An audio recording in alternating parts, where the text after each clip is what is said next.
Assalamualaikum warahmatullahi wabarakatuh. Alhamdulillah bisa bertemu lagi ya dengan RN Sunarsih. Kali ini saya akan menceritakan tentang bagaimana caranya mengatasi rasa malas. Pernah ya pada suatu ketika ya saya bercengkrama ngobrol dengan seorang ibu rumah tangga. Yang saya perhatikan itu ibu rumah tangga itu mengeluh kalau pekerjaannya banyak dan menumpuk.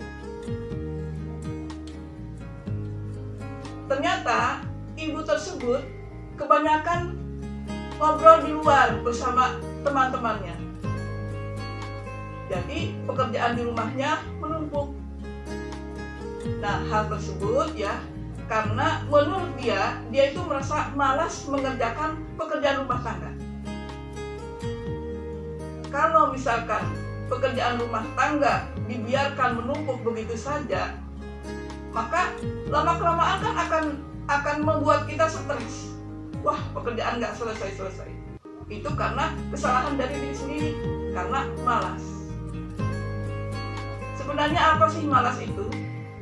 Malas itu adalah suatu kondisi di mana seseorang itu tidak mau mengerjakan tugasnya, tidak mau mengerjakan pekerjaan.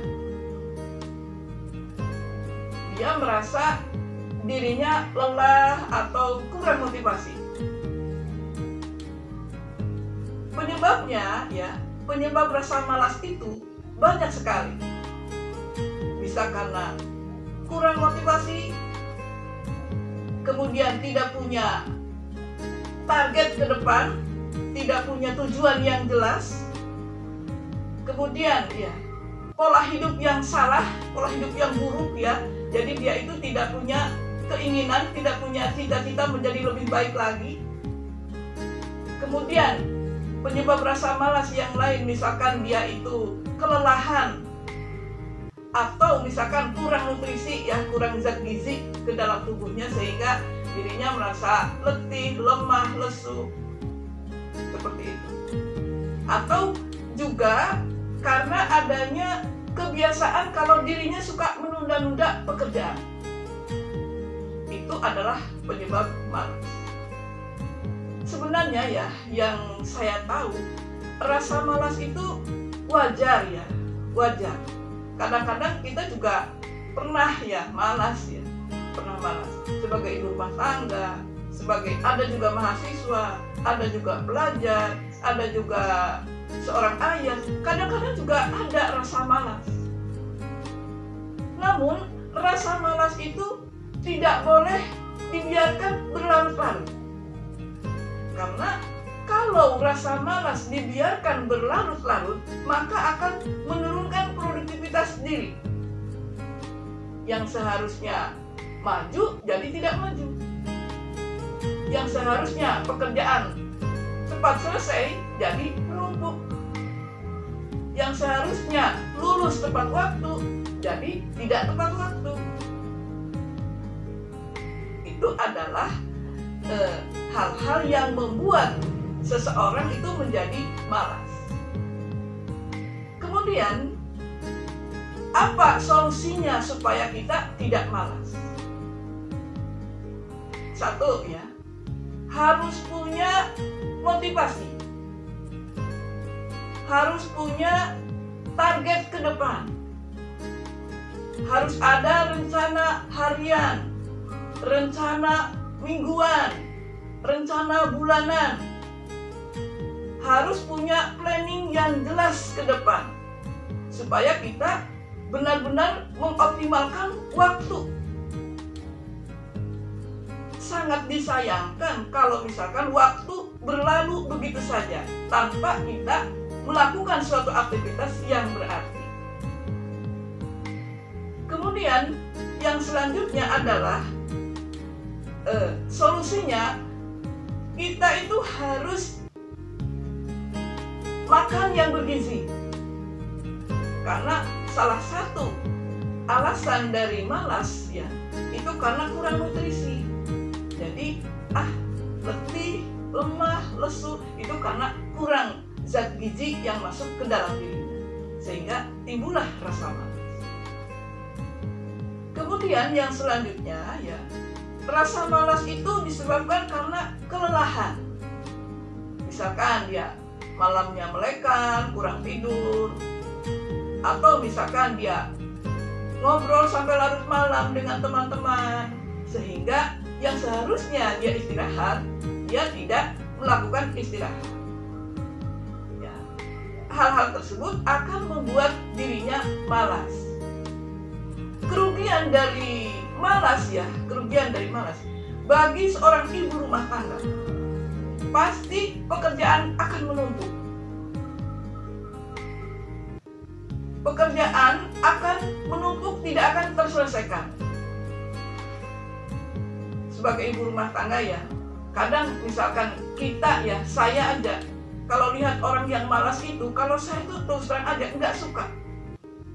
Lihat orang malas, tiduran dan lain-lain, itu kurang suka.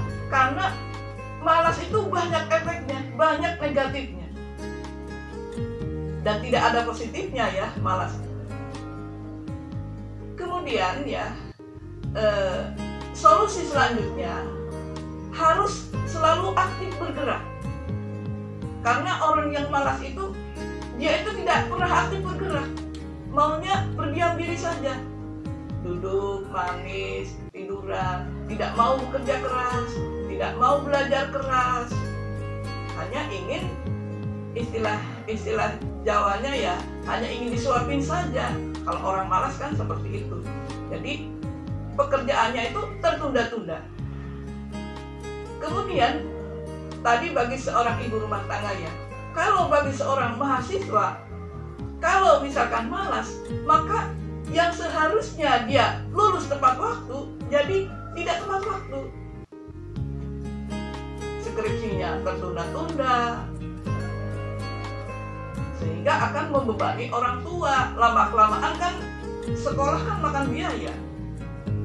Kemudian kalau bagi karyawan yang malas ya, maka terjeleknya adalah dia bisa dicat karena rasa malas. Misalkan tidak tepat waktu datang ke kantor, atau tidak mengerjakan tugas yang seharusnya dia kerjakan. Kemudian bagi seorang pengusaha, kalau dia malas, maka akan bangkrut. Kemudian ditinjau dari segi kesehatan ya, kalau orang malas itu akan mengalami penurunan massa otot, karena hanya diam saja. Atau juga akan mengalami penurunan massa tulang. Penurunan massa tulang ya, kalau misalkan rasa malas itu dibiarkan berlarut-larut, maka akan menyebabkan osteoporosis atau pengeroposan tulang. Kemudian yang selanjutnya ya, efek dari malas itu adalah tidak mencapai target yang sudah ditentukan. Yang seharusnya kita pekerjaan tuh tuntas, namun pekerjaan itu akan semakin menumpuk. Bagi seorang ibu rumah tangga ya, ketika pekerjaan sudah selesai, masih ada pekerjaan yang lain, yaitu belajar. Bagi seorang ibu rumah tangga, kalau pekerjaannya sudah selesai, sudah tuntas, masih ada pekerjaan lain, yaitu belajar. Karena sebagai seorang ibu yang belajar, maka akan menambah kualitas dirinya, menambah kualitas ilmu. Mungkin itu saja ya dari saya. Mudah-mudahan ya ada manfaatnya. Kita sebagai ibu rumah tangga, atau misalkan putra kita yang mahasiswa, atau misalkan siapa aja, mari kita mencegah diri dari sifat malas ya. Karena malas itu sangat merugikan kita. Yang seharusnya kita bisa sukses, yang seharusnya kita bisa menjalankan pekerjaan yang lain, jadi tertunda-tunda. Tolong subscribe ya ke RN Sunarsi. Wassalamualaikum warahmatullahi wabarakatuh.